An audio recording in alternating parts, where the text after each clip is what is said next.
Поселок Биркакит Нюрнгринского района отметил большой праздник. Торжественным митингом на Привокзальной площади и праздничным концертом местные жители отметили 40-летие окончания строительства северной ветки Байкало-Амурской магистрали и прихода первого поезда на станцию Биркакит. Сюжет Александры Цыбиковой.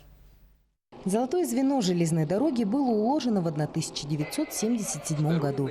Почетными гостями праздника стали ветераны легендарного отряда железнодорожных строителей «Якутский комсомолец». Иван Варшавский, первопроходец БАМа, прибыл в Биркакит еще в 1974 году. Проживает в данное время в городе Тында, по приглашению приехал на празднование юбилея. Принимал участие в строительстве Малабама, БАМ Тында, Тында Биркакит, и сдачу в эксплуатацию. И принимал участие Нерунги пассажирская, Нерунги ГРЭС своей бригадой с нуля строили станцию. И потом принимал участие главного хода до стыковки, до Золотого звена в 1984 году на станции Балбухта.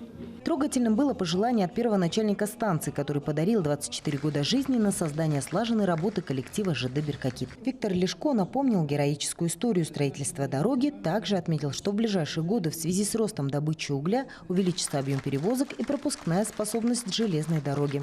Я был везде на дороге, на многих точках сети, когда в академии учился, мы ездили везде. Но такого узла действительно, наверное, нету. Биркакитский железнодорожный узел – это действительно изюминка, я бы сказал, железнодорожного транспорта.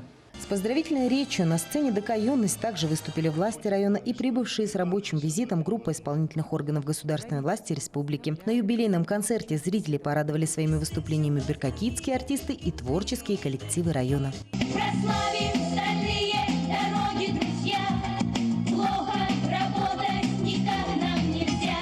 Роль железнодорожной станции «Биркакит» как угольного флагмана Дальнего Востока огромная. Только по первому этапу в развитие железной дороги будет вложено 56 миллиардов рублей. В том числе 400 миллионов рублей составят инвестиции в участок от Тынды до Биркакита. Александра Цыбикова, Сергей Козера, Нерюнгри.